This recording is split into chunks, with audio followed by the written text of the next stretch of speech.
Othello by William Shakespeare. Chapter 1. Othello and Desdemona's Love.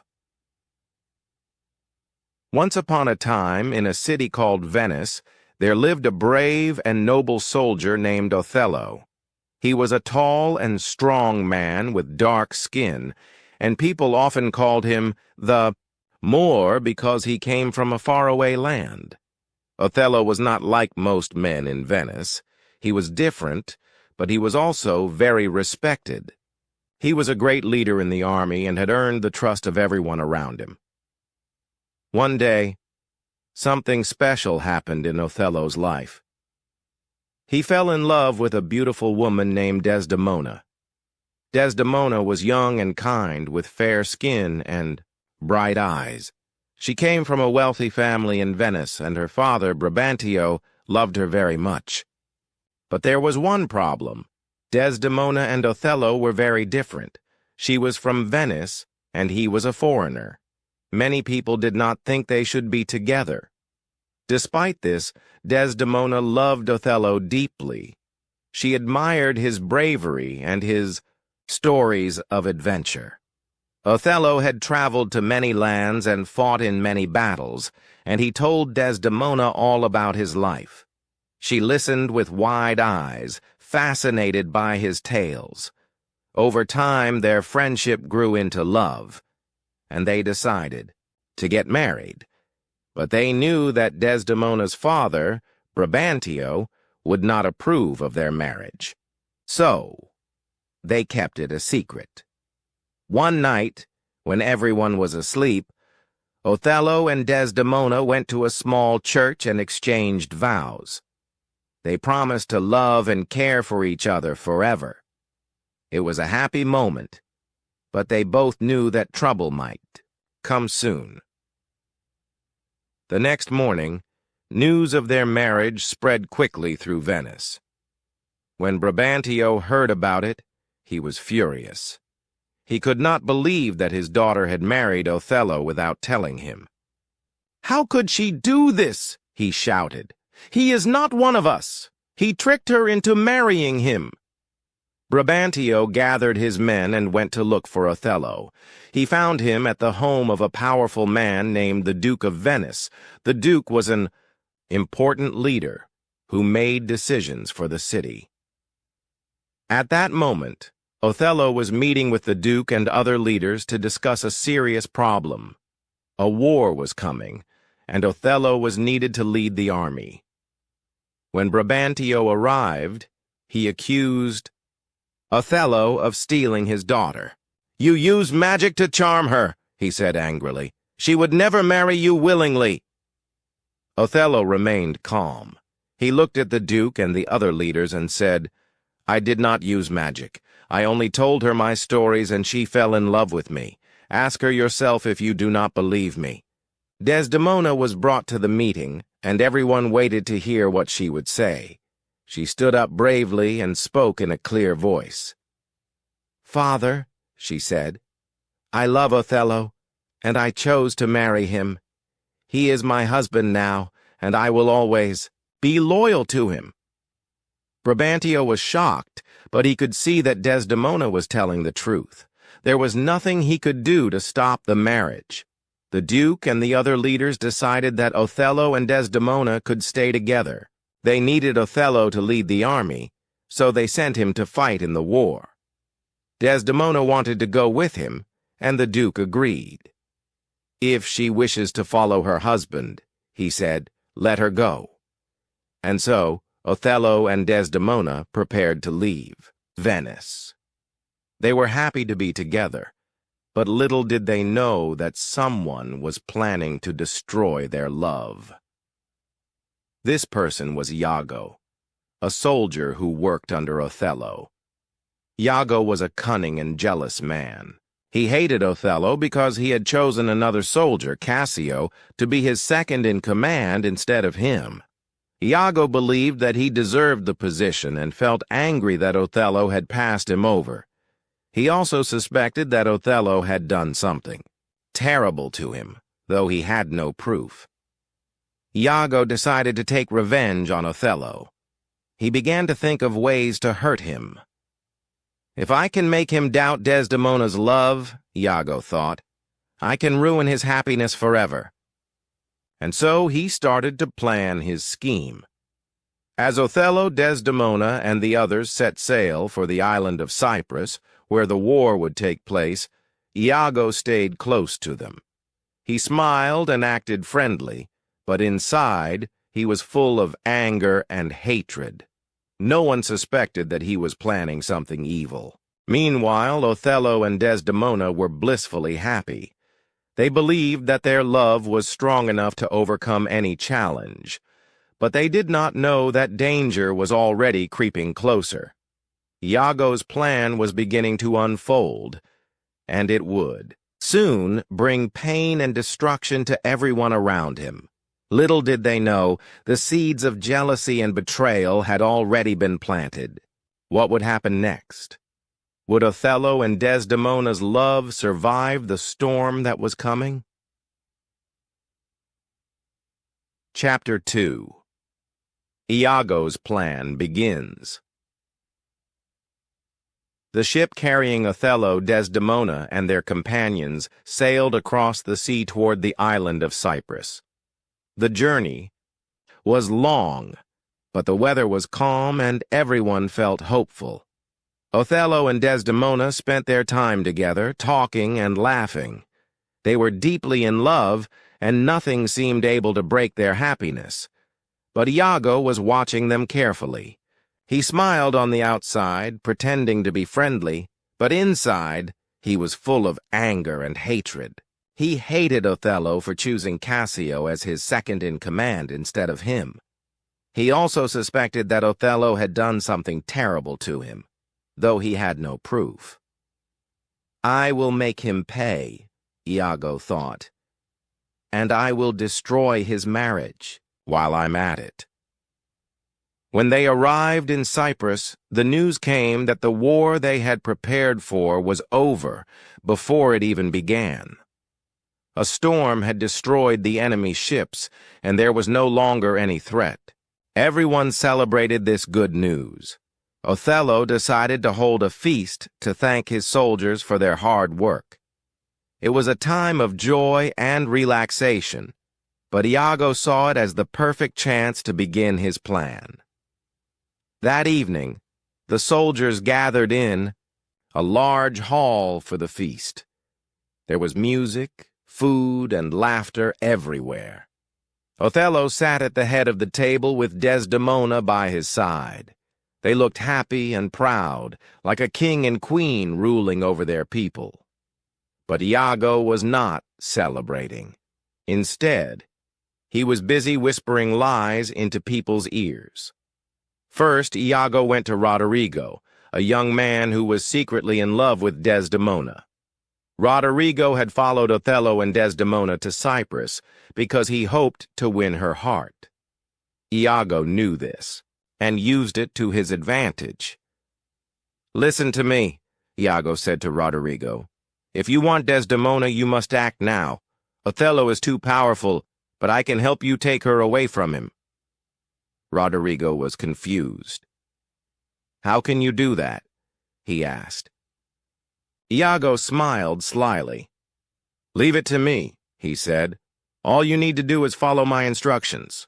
Roderigo agreed, though he didn't fully understand what Iago had planned. Next, Iago turned his attention to Cassio, the man Othello had chosen as his second-in-command. Cassio was young and handsome, with a cheerful personality. Everyone liked him, especially Desdemona. She often talked to him and treated him kindly, just as she did with all of Othello's soldiers. But Iago twisted this friendship in his mind. If I can make Othello think that Cassio and Desdemona are more than friends, Iago thought, he will become jealous and doubt her love. During the feast, Iago encouraged Cassio to drink wine. Come on, have another cup, Iago said, filling Cassio's glass again and again. At first, Cassio hesitated. "I don't want to drink too much," he said, but Iago kept pushing him. "You're among friends," Iago insisted. "Relax and enjoy yourself." Cassio finally gave in and drank more than he should have. Soon he became drunk and lost control of himself. His behavior changed. He became loud and clumsy, bumping into people and saying things he shouldn't. One of the other soldiers teased him, and Cassio, in his drunken state, drew his sword and attacked him. The fight caused chaos in the hall. Othello heard the noise and rushed in to see what was happening. When he saw Cassio fighting, he was furious. "What is the meaning of this?" Othello demanded. "This is unacceptable behavior."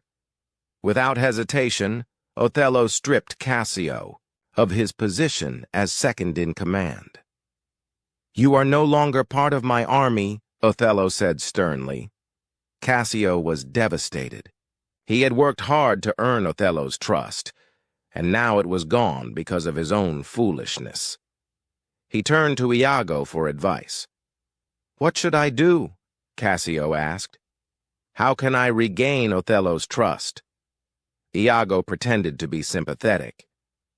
"Don't worry," he said. "I have a plan. You must speak to Desdemona. She is kind and gentle, and she cares about you.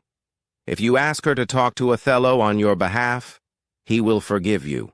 Cassio didn't realize that Iago was using him. He believed Iago's words and decided to follow his advice.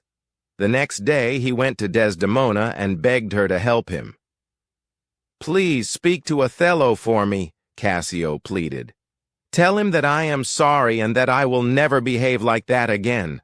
Desdemona agreed to help. She felt sorry for Cassio and wanted to see him restored to his position. "Do not worry," she said. "I will speak to Othello tonight. He trusts me, and he will listen to what I say." Meanwhile, Iago watched everything closely. He saw how Desdemona spoke kindly to Cassio, and how Cassio thanked her warmly. Iago smiled to himself. "Perfect," he thought. "Now I have exactly what I need." Later that evening, when Othello returned from his duties, Desdemona approached him. "My love," she said, "I must speak to you about Cassio. He is truly sorry for what happened, and I believe he deserves a second chance." Othello listened patiently, but Iago was already planting seeds of doubt in his mind. Earlier that day, Iago had whispered to Othello, "Have you noticed how close Desdemona and Cassio seem? They spend a lot of time together, and she always defends him.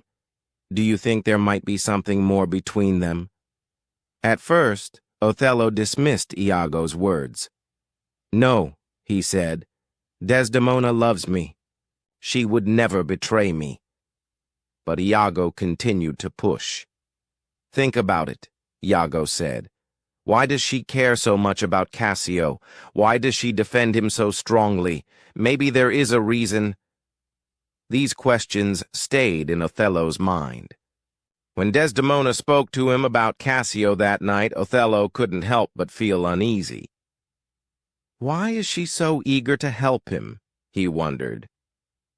Is there something she isn't telling me?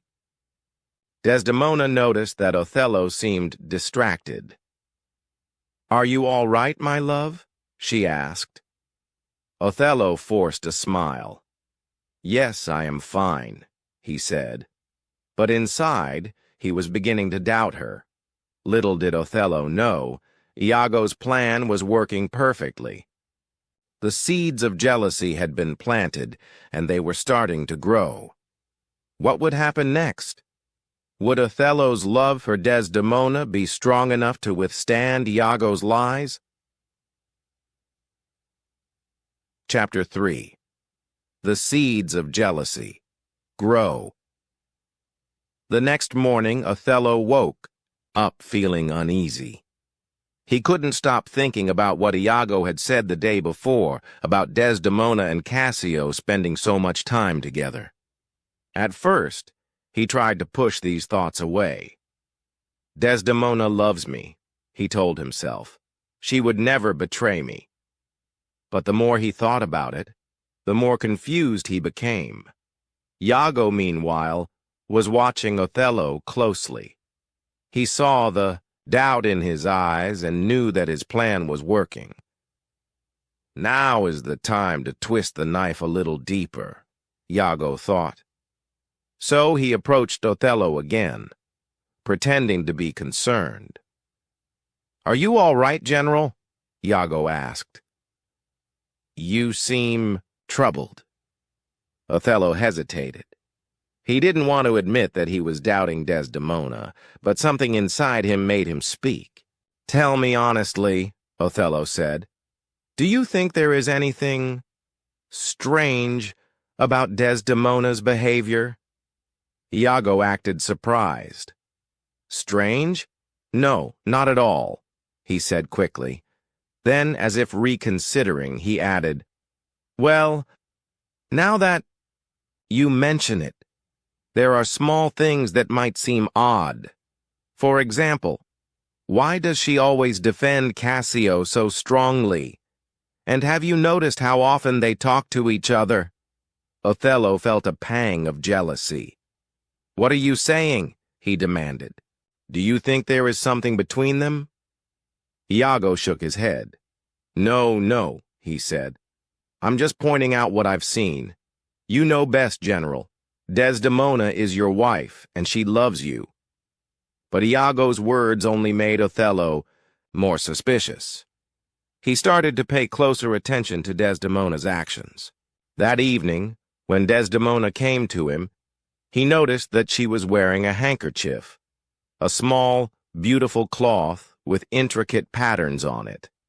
It was a gift he had given her when they were first married, and it was very special to her. "Where did you get that?" Othello asked suddenly. Desdemona looked surprised. "This? It's the handkerchief you gave me," she said. "Why do you ask?" Othello didn't answer. He just nodded and turned away, but his mind was racing. Why is she holding on to it so tightly? He wondered. Does it mean something to her now? Later that night, Desdemona accidentally dropped the handkerchief without realizing it. One of their servants found it and picked it up, intending to return it to her. But before he could, Iago appeared and took it from him. "Thank you," Iago said with a sly smile. "I'll make sure this gets back to its rightful owner." Instead of returning the handkerchief to Desdemona, Iago gave it to his wife, Emilia. "Keep this safe," he told her. "I may need it later." Emilia didn't ask questions. She was used to her husband's secretive ways, but she wondered why he wanted the handkerchief. The next day, Iago went to see Cassio. He knew that Cassio still wanted to regain Othello's trust, and he decided to use this to his advantage. "How is your situation with Othello?" Iago asked casually. Cassio sighed. "Not good," he admitted. "He barely speaks to me anymore." Iago nodded sympathetically. "Perhaps you should try harder," he suggested. "Maybe give him something to show that you're serious about making amends." Cassio frowned. "Like what?" he asked. Iago smiled. "Something personal. Something that will remind him of your loyalty." Then, Iago handed Cassio the handkerchief. "Here," he said, "take this. It's a token of friendship. Give it to Othello and tell him it's from you." Cassio didn't recognize the handkerchief. It was too small a detail for him to notice. But he trusted Iago's advice. "All right," he said. "I'll do it." Later that evening, Cassio gave the handkerchief to Othello. "General," he said nervously, "I want to apologize again for my behavior. Please accept this as a sign of my respect." Othello took the handkerchief and froze. It was Desdemona's handkerchief, the one he had given her. His heart sank. "Where did you get this?" Othello asked sharply. Cassio shrugged. "A friend gave it to me," he said. "I thought it might help mend our relationship." But Othello wasn't listening. All he could think about was Desdemona. Why would she give this to Cassio? He wondered. What does it mean? That night, Othello confronted Desdemona. "Where is your handkerchief?" he asked suddenly. Desdemona looked confused. "My handkerchief? I don't know," she said.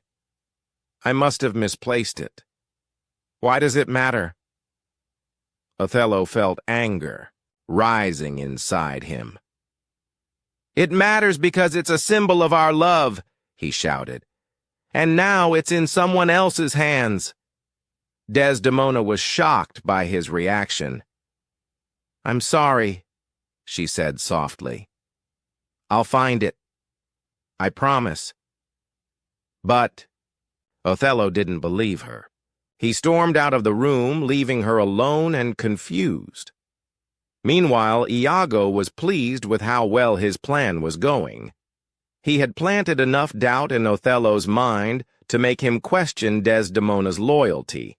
Now all he needed to do was keep pushing until Othello's jealousy turned into rage.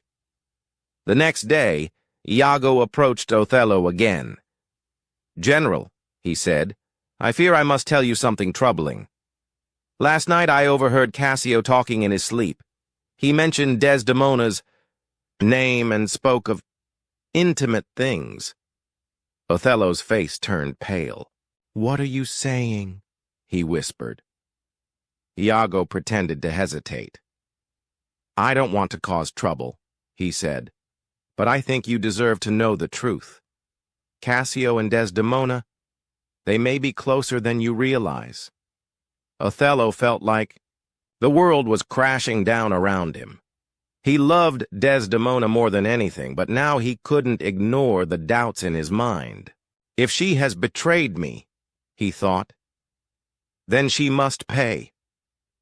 Little did Othello know, Iago's lies were far from over. The web of deceit was growing tighter, and soon it would trap everyone involved. What would Othello do next? Would his jealousy consume him completely? Chapter 4. Othello's anger grows. Othello was no longer the calm and noble man he once was. The seeds of jealousy planted by Iago had grown into a storm inside him. He could not stop thinking about Desdemona and Cassio. Every word she said, every glance she gave, it all seemed suspicious to him now. He felt like his heart was breaking, but at the same time, anger burned inside him. "How could she betray me?" he thought. "After everything we've been through, how could she do this?" Desdemona noticed the change in Othello. He was distant and cold, avoiding her whenever he could. When they did speak, his words were sharp and full of accusation. One day she tried to talk to him. "My love," she said gently, "is something wrong? You seem upset." Othello looked at her, his eyes filled with pain and suspicion. "You tell me," he said bitterly. "Is there something you're hiding from me?" Desdemona was confused. "Hiding? No, of course not," she said. "I have nothing to hide. Why are you acting this way?" Othello didn't answer. Instead, he turned away and left the room. Desdemona stood there, tears filling her eyes. She didn't understand what was happening. "Why is he so angry with me?" she wondered.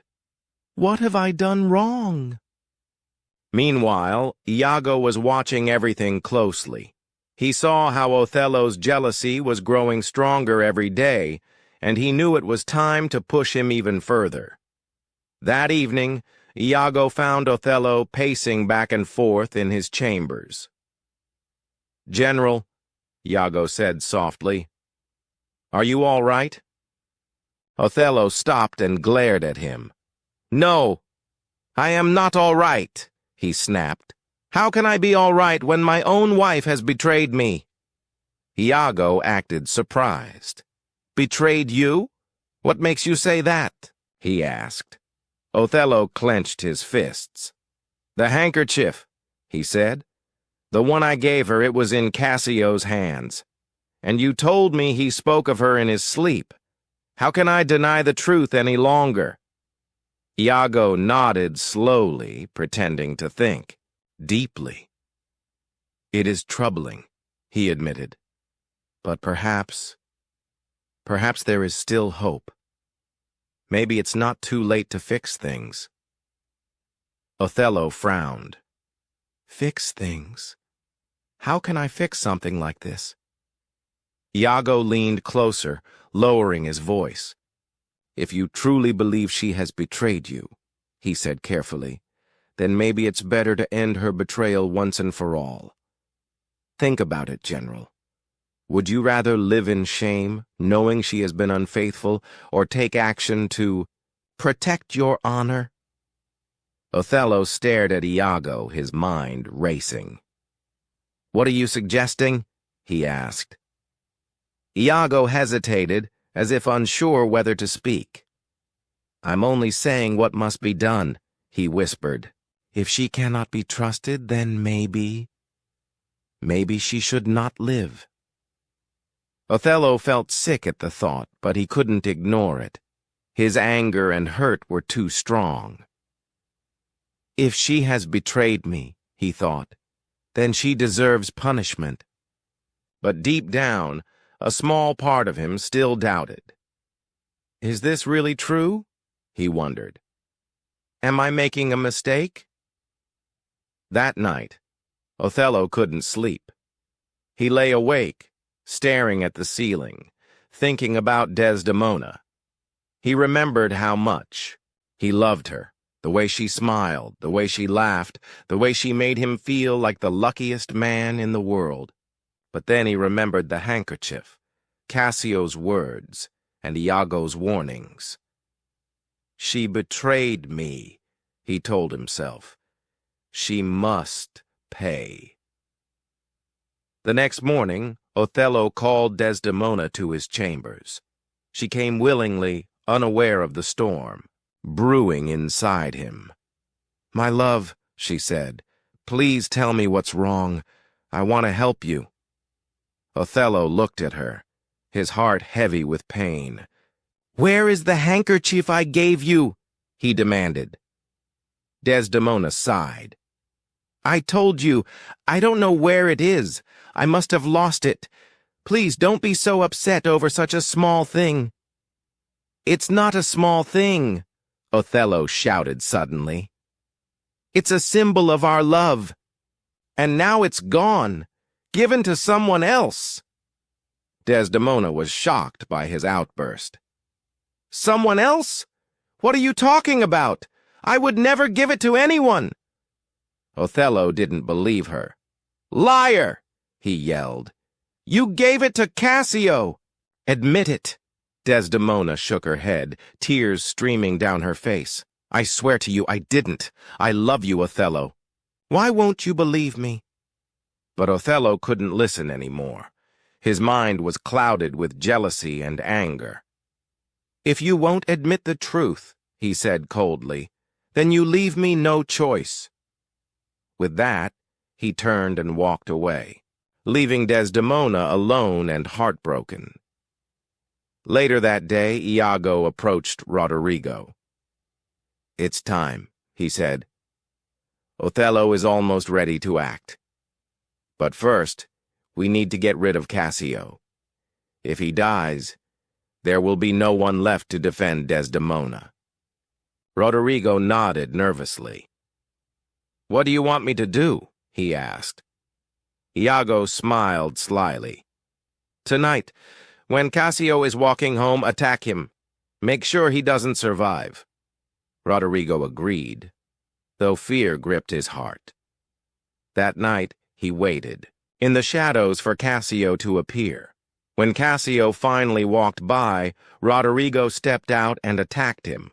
But Cassio was stronger than Roderigo expected. He fought back, wounding Roderigo badly. The commotion drew attention, and soon guards arrived to break up the fight. Cassio was injured, but he survived. Roderigo, however, was captured and taken away.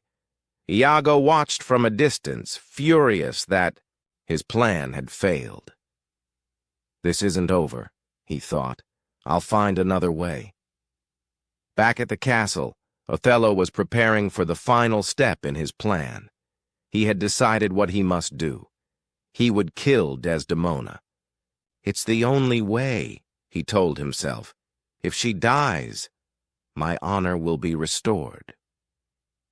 Little did he know, Emilia, his loyal servant and Iago's wife, was starting to suspect something. She had seen how cruelly Othello treated Desdemona, and she didn't believe her mistress was guilty of betrayal. "There's more to this story than meets the eye," Emilia thought. "I must find out the truth." As the sun set over Cyprus, Othello entered Desdemona's room. She was asleep, her face peaceful and innocent. Othello stood over her, holding a pillow in his hands. Tears filled his eyes, but his resolve was firm. "Forgive me," he whispered. Then he placed the pillow over her face and pressed down. Desdemona woke with a start, struggling to breathe. "Othello!" she gasped. "Why—" But her voice faded, and soon she was gone. Othello stood there, trembling. He had done it. He had killed the woman he loved. But instead of feeling relief, he felt only emptiness. "What have I done?" he whispered. "What have I become?" At that moment, Emilia burst into the room. She had heard noises and rushed to see what was happening. When she saw Desdemona lying lifeless on the bed, she screamed. "Murderer!" she cried.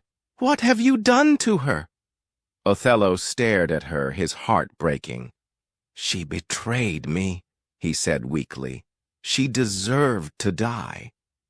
"No!" Emilia shouted. "She was innocent. Iago lied to you. He tricked you into believing she was unfaithful." Othello froze. "What are you saying?" he asked. Before Emilia could explain further, Iago appeared in the doorway. "What is going on here?" he demanded.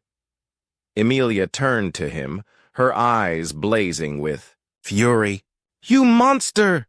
she screamed. "You destroyed them both!" Iago tried to silence her, but it was too late.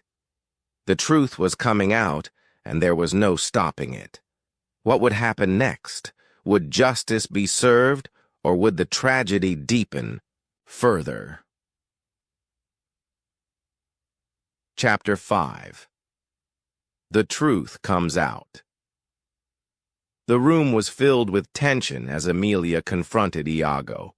Her voice shook with anger and pain. "You monster!" she shouted again. "You lied to Othello. You made him believe Desdemona betrayed him, but she was innocent." Iago's face turned pale, but he tried to stay calm. He glared at Emilia and said sharply, "Be quiet, woman. You don't know what you're talking about." But Emilia wasn't afraid of him anymore. She stepped closer, pointing a finger at him. "I know exactly what you've done," she said. "You used that handkerchief, the one I gave you, to frame Desdemona. You planted it with Cassio and twisted everything to make Othello doubt her." Othello listened in shock. His mind raced as he tried to understand what Emilia was saying. "Is this true?" he asked Iago, his voice trembling. "Did you lie to me?" Iago hesitated, but then he smirked. "It doesn't matter what I did," he said coldly. "What matters is that you believed it. You killed her because of your own jealousy, not because of me." Othello felt like the ground beneath him was crumbling. All this time, he had trusted Iago. He had believed Iago's lies and acted on them, destroying the person he loved most. "No," he whispered. "It can't be true." But Emilia wasn't finished. She turned to Othello, tears streaming down her face. "Desdemona was pure and loyal," she said. "She never once thought of betraying you. She loved you with all her heart, even when you treated her cruelly. And now she's dead because of lies." Othello collapsed onto the floor, overcome with grief and guilt. He looked at Desdemona's lifeless body and felt a pain so deep it was unbearable. "What have I done?" he cried. "My love, my sweet Desdemona, I killed you." At that moment, other people began arriving. Guards, soldiers, and even some of Othello's men. They had heard the commotion and come to investigate. When they saw Desdemona lying dead on the bed, gasps of horror filled the room. "What happened here?" one of the guards demanded. Emilia spoke up immediately. "This is Iago's doing," she said, pointing at her husband. "He manipulated Othello into believing Desdemona was unfaithful. He used lies and trickery to destroy them both." Iago knew he was caught, but he refused to admit defeat. He pulled out his sword and threatened everyone in the room. "Stay back," he shouted. "If anyone tries to stop me, I'll kill them." Chaos erupted as Iago tried to fight his way out of the room. The guards drew their swords and surrounded him, but Iago was quick and cunning. He managed to wound several men before finally being overpowered and disarmed. Even then, he didn't stop, shouting. "You fools!" he yelled. "You think you've won? This changes nothing." While Iago was being restrained, Othello sat motionless on the floor, staring at Desdemona. His mind was consumed by regret and sorrow. "I was wrong," he whispered. "So wrong. She was innocent and I destroyed her." One of the soldiers stepped forward and addressed Othello. "General," he said, "you must come with us. We need to sort this out and decide what will happen next." Othello nodded slowly, though he barely heard the words. He stood up, his legs weak and trembling, and followed the soldiers out of the room. As he left, he took one last look at Desdemona. "Forgive me," he whispered. Then he turned away, his heart broken beyond repair. Meanwhile, Emilia stayed behind to watch over Desdemona's body. She knelt beside her mistress and wept bitterly. "I'm so sorry," she said softly. "I should have realized sooner what Iago was doing. Maybe if I had spoken up earlier, none of this would have happened." As the night wore on, news of the tragedy spread throughout Cyprus. Everyone was shocked and saddened by what had happened. Desdemona had been loved and respected by many, and hearing of her death left a deep scar on the community. People gathered outside the castle, whispering and mourning together. Inside the castle, Iago was locked in a cell, awaiting judgment. Despite his attempts to escape blame, the evidence against him was overwhelming. Emilia had told the truth about the handkerchief and others, including Roderigo, who was still alive, had confirmed parts of Iago's scheme. It was clear that Iago was guilty of betrayal, manipulation, and murder. By morning, a trial was held to determine the fate of those involved. Othello was brought before the court. His head bowed in shame. When asked to explain himself, he spoke honestly, confessing everything he had done. "I was blinded by jealousy," he said. "I believed lies instead of trusting the woman I loved. Because of my mistakes, she is dead. I deserve whatever punishment you give me." The judges and leaders of Cyprus listened carefully. They knew Othello had been a great leader and a noble man, but his actions could not go unpunished. After much discussion, they decided that Othello would be allowed to live, but only long enough to reflect on his crimes and seek forgiveness. When the trial ended, Othello returned to his chambers. He went straight to where Desdemona lay and knelt beside her. "My love," he said softly, "I failed you. I let jealousy and anger take control, and I lost the most precious thing in my life. Now I must pay the price." With those words, Othello took out a small dagger he had hidden. He looked at Desdemona one final time, his eyes filled with tears. Then, without hesitation, he plunged the dagger into his own chest. As he fell to the ground, his last breath escaped him, and he joined Desdemona in death. The people of Cyprus mourned deeply for Othello and Desdemona. Their love had been strong and true, but it had been destroyed by lies and jealousy. Though justice had been served, the tragedy left a lasting mark on everyone who heard the story. As for Iago, he was sentenced to death for his crimes. No one showed him mercy, not even Emilia, who had once been his wife. "You ruined lives," she said bitterly. "You deserve nothing less than what you get." In the end, the tale of Othello and Desdemona became a warning to all who heard it, a reminder of how dangerous jealousy and deception can be. It taught people to value trust, honesty, and love above all else. Yet, there were still questions, lingering in the air. What lessons would the people of Cyprus take from this tragedy? How would they honor the memory of Othello and Desdemona? And most importantly, how could such a heartbreaking story help others avoid the same fate?